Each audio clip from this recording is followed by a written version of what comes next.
Guys, ಈ ವಿಡಿಯೋದಲ್ಲಿ ನಿಮಗೆ ಆರ್ಟಿಸ್ಟ್ ಸೆಲೆಕ್ಷನ್ ಹೇಗೆ ಮಾಡೋದು, ಪಾತ್ರಗಳಿಗೆ ಆರ್ಟಿಸ್ಟ್ ಕಲಾವಿದ್ರನ್ನ ಹೆಂಗೆ ಸೆಲೆಕ್ಟ್ ಮಾಡೋದು ಅಂತ ಹೇಳ್ತೀನಿ. ಈ ವಿಡಿಯೋನ ಕೊನೆವರೆಗೂ ನೋಡಿ. ಹಂಗೆ ನಮ್ಮ ಚಾನಲ್ನ ಸಬ್ಸ್ಕ್ರೈಬ್ ಮಾಡಿ, ಲೈಕ್ ಮಾಡಿ, ಹಂಗೆ ವಿಡಿಯೋ ಕಂಟಿನ್ಯೂ ಮಾಡಿ, ನೋಡಿ, ಸ್ಕಿಪ್ ಮಾಡಬೇಡಿ, ಕೊನೆವರೆಗೂ ನೋಡಿ. ನಿಮಗೆ ಆರ್ಟಿಸ್ಟ್ ಸೆಲೆಕ್ಷನ್, ಕಲಾವಿದ್ರ ಸೆಲೆಕ್ಷನ್ ಹೆಂಗೆ ಮಾಡಬೇಕು, ಕಲಾವಿದರನ್ನ ಹೆಂಗೆ ಆಯ್ಕೆ ಮಾಡಬೇಕು ಅನ್ನೋದು ನಾನು ನಿಮಗೆ ಡೀಟೇಲಾಗಿ ಹೇಳ್ಕೊಡ್ತೀನಿ. ಓಕೆನಾ?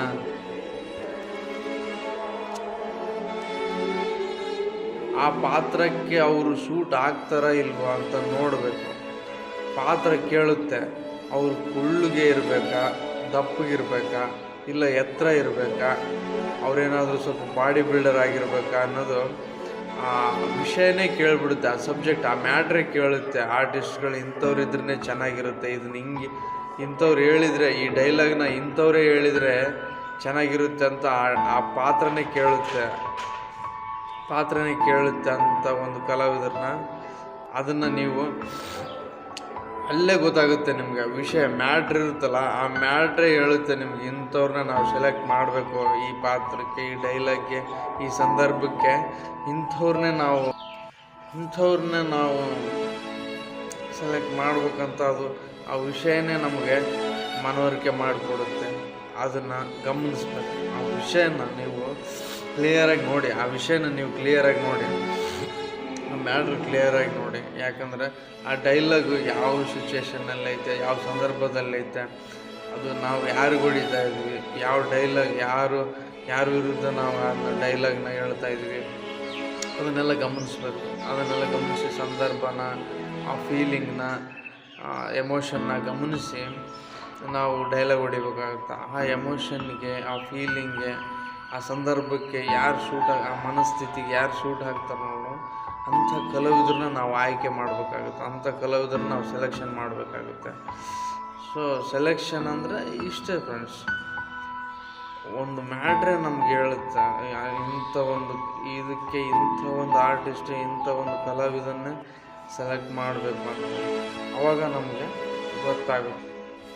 ಗೊತ್ತಾಯ್ತಲ್ಲ ಫ್ರೆಂಡ್ಸ್, ಮೇನ್ ಮ್ಯಾಟ್ರ್ ಏನಂತ. ಆರ್ಟಿಸ್ಟ್ ಸೆಲೆಕ್ಷನ್, ಕಲಾವಿದರನ್ನ ನಾವು ಆಯ್ಕೆ ಮಾಡೋದು ಹೇಗೆ ಅಂತ ನಾವು ಹೇಳಿದ್ನಲ್ವ. ಈ ಥರ ನಾವು ಕಲಾವಿದರನ್ನ ಆಯ್ಕೆ ಮಾಡ್ಕೋಬೇಕು. ಆಯಾ ಪಾತ್ರಗಳಿಗೆ ನಾವು ಶೂಟ್ ಆಗೋ ರೀತಿ, ಶೂಟ್ ಆಗಂಗಿರ್ಬೇಕು ಆ ಪಾತ್ರ. ಇಲ್ಲ ಆ ಪಾತ್ರಕ್ಕೆ ನಾವು ಯಾರನ್ನೋ ತಂದು ಕೂತ್ಬಿಡೋದಲ್ಲ. ಈಗ ಅಲ್ಲೊಬ್ರು ಸ್ವಲ್ಪ ಸೈಜ್ ಇರೋರು ಬೇಕಾಗಿರುತ್ತೆ, ಯಾರೊಬ್ರು ಕುಳ್ಳಕ್ಕಿರೋರನ್ನ ತಂದು ಬಿಸಾಕ್ಬಿಡೋದು. ಆ ಜಾಗಕ್ಕೆ ಕುಳ್ಳಕ್ಕಿರೋರನ್ನ ತಂದು ಹಾಕೋದು, ಇಲ್ಲಾಂದರೆ ದಪ್ಪ ಇರೋರನ್ನ ತಂದು ಹಾಕೋದು, ಇಲ್ಲ ಉದ್ದ ಇರೋರನ್ನ ತಂದು ಹಾಕ್ಬಿಡೋದು. ಅದನ್ನು ಮಾಡಬಾರ್ದು. ಆ ವಿಷಯ ಏನಿರುತ್ತಲ್ಲ, ಆ ಮ್ಯಾಟ್ರ್ ಕೇಳುತ್ತೆ. ಈ ಡೈಲಾಗ್ಗೆ, ಈ ಸಂದರ್ಭಕ್ಕೆ ಇಂಥ ಒಬ್ಬ ಕಲಾವಿದನೇ ಬೇಕು ಅಂತ ಅದು ಆ ವಿಷಯ ಕೇಳುತ್ತೆ. ಆವಾಗ ನಿಮ್ಗೆ ಗೊತ್ತಾಗಬೇಕು, ನೀವೇ ಅರ್ಥ ಮಾಡ್ಕೋಬೇಕು ಫ್ರೆಂಡ್ಸ್. ಒಬ್ಬ ಡೈರೆಕ್ಟ್ರಿಗೆ ಇರಬೇಕಾದ ಕ್ವಾಲಿಟಿ ಇದು. ನಾವು ಸೆಲೆಕ್ಷನ್ ಮಾಡಬೇಕು ಅಂತಂದರೆ ಇಷ್ಟನ್ನೆಲ್ಲ ನೋಡಬೇಕಾಗುತ್ತೆ. ಇದು ಆರ್ಟಿಸ್ಟ್ ಸೆಲೆಕ್ಷನ್ ಆಯಿತು. ಇನ್ನು ನಾನು ಮುಂದೆ ಏನು ಹೇಳ್ತೀನಪ್ಪ ಅಂತಂದರೆ, ಆ್ಯಕ್ಟಿಂಗ್ ಮಾಡೋದು ಹೇಗೆ ಅಂತ ಹೇಳ್ತೀನಿ ಫ್ರೆಂಡ್ಸ್. ಆ್ಯಕ್ಟಿಂಗ್ನ ಒಂದು ಡೈಲಾಗ್ ನಮ್ಮ ಕೈಯಾಗಿ ಕೊಟ್ಟರೆ ಆ ಜಾಗದಲ್ಲಿ ನಾವು ಏನು ಫೀಲ್ ಮಾಡಬೇಕು, ಆ ಜಾಗದಲ್ಲಿ ಏನು ಫೀಲ್ ಮಾಡಬೇಕು, ಆ ಮನಸ್ಥಿತಿ ಹೆಂಗೆ, ಆ ಪಾತ್ರದ ಮನಸ್ಥಿತಿ ಏನು ಅರ್ಥ ಮಾಡ್ಕೋಬೇಕು, ಆ ಸಂದರ್ಭ ಅರ್ಥ ಮಾಡ್ಕೋಬೇಕು, ಆ ಲೈನ್ನ ಅರ್ಥ ಮಾಡ್ಬೇಕು. ಇದು ಯಾವ ಫೀಲಿಂಗಲ್ಲೈತೆ, ಇದು ಈ ಡೈಲಾಗ್ ಯಾವ ಫೀಲಿಂಗಲ್ಲಿದೆ, ಅದನ್ನು ಅರ್ಥ ಮಾಡ್ಕೋಬೇಕು ಫ್ರೆಂಡ್ಸ್. ಮೇಯ್ನಾಗಿ ಅಷ್ಟೇ ಫ್ರೆಂಡ್ಸ್. ಇಷ್ಟನ್ನು ಅರ್ಥ ನಾನು ಎಲ್ಲಿ ನಿಂತರೆ ನಾನು ಏನು ಫೀಲ್ ಮಾಡಬೇಕು ಅದು ಗೊತ್ತಿರಬೇಕು ಫ್ರೆಂಡ್ಸ್. ಯಾವ ಜಾಗದಲ್ಲಿ ನಿಂತರೆ ನಾನು ಏನು ಫೀಲ್ ಮಾಡಬೇಕು ಅದು ಆ ಅರ್ಥ ನಮ್ಗೆ ಗೊತ್ತಿರಬೇಕು. ಈ ಜಾಗದಲ್ಲಿ ಇದನ್ನೇ ಫೀಲ್ ಮಾಡಬೇಕು, ಆ ಜಾಗದಲ್ಲಿ ಅದನ್ನೇ ಫೀಲ್ ಮಾಡಬೇಕು ಅಂತ ಗೊತ್ತಿರ್ಬೇಕು ನಮಗೆ. ಈಗ ಒಂದು ಜಾಗ ಬೇರೆ, ಜಾಗ ಒಂದು, ಫೀಲ್ ಒಂದು, ಮನಸ್ಥಿತಿ ಒಂದಿದ್ರೆ ಅದು ಶೂಟ್ ಆಗಲ್ಲ. ಆ ಲೊಕೇಶನ್ಗೆ, ಆ ಮನಸ್ಥಿತಿ, ಆ ಸಂದರ್ಭ, ಆ ಸಿಚುವೇಶನ್ ಅರ್ಥ ಮಾಡಿಕೊಂಡು ನಾವು ಡೈಲಾಗ್ ಹೇಳಬೇಕು. ಮತ್ತು ಅಲ್ಲಿರೋ ಕ್ಯಾರೆಕ್ಟರ್ ಜೊತೆ ಆ ಥರ ನಾವು ಅಭಿನಯ ಮಾಡಬೇಕಾಗುತ್ತೆ, ಆ್ಯಕ್ಟಿಂಗ್ ಮಾಡಬೇಕಾಗುತ್ತೆ ಫ್ರೆಂಡ್ಸ್. ಇದಿಷ್ಟು ಆ್ಯಕ್ಟಿಂಗ್ ಹೆಂಗೆ ಮಾಡ್ಬೇಕಂತ ಹೇಳಿದೆ ಫ್ರೆಂಡ್ಸ್. ಇನ್ನೊಂದು ಸಲ ಫ್ರೆಂಡ್ಸ್, ಒಂದು ಡೈಲಾಗು ಯಾವ ಫೀಲಲ್ಲಿದೆ ಅಂತ ನೋಡ್ಬೇಕು ಫ್ರೆಂಡ್ಸ್. ಡೈಲಾಗು ಯಾವ ಫೀಲಲ್ಲಿದೆ, ಅದಕ್ಕೆ ಈ ಯಾವ ಫೀಲ್ ಮಾಡಬೇಕು, ನಮ್ಮ ಫೇಸ್ ಎಕ್ಸ್ಪ್ರೆಷನ್ ಯಾವ ರೀತಿ ಬರಬೇಕು, ಈ ಡೈಲಾಗ್ಗೆ, ಈ ಸಿಚುವೇಶನ್ಗೆ ಈಗ ಆ್ಯಕ್ಟ್ ಮಾಡ್ತಿದ್ದೀನಲ್ಲ ಇದಕ್ಕೆ ನಾವು ಏನು ಎಂಥ ಮನಸ್ಥಿತಿ ಇರಬೇಕು, ಯಾವ ಥರ ಡ್ರೆಸ್ ಇರಬೇಕು, ಇದೆಲ್ಲ ಮ್ಯಾಟ್ರ್ ಆಗುತ್ತೆ ಫ್ರೆಂಡ್ಸ್, ಮ್ಯಾಟ್ರ್ ಆಗುತ್ತೆ.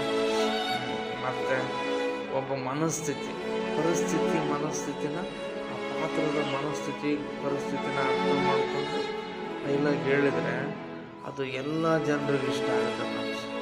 ಫ್ರೆಂಡ್ಸ್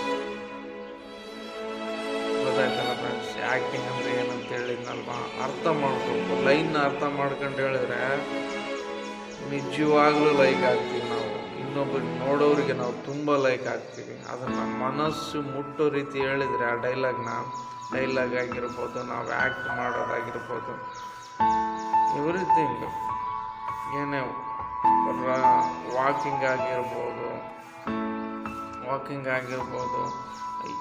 ಏನಾದರೂ ಆಗಿರ್ಬೋದು, ಫೇಸ್ ಎಕ್ಸ್ಪ್ರೆಷನ್ ಆಗಿರ್ಬೋದು ಫ್ರೆಂಡ್ಸ್, ಇದೆಲ್ಲ ಅರ್ಥ ಮಾಡ್ಕೊಂಡು ಮಾಡಬೇಕು. ಡೈಲಾಗ್ಗೆ ಸೂಟ್ ಮಾಡೋ ಥರ ಹೇಳ್ಬೇಕು ನಾವು.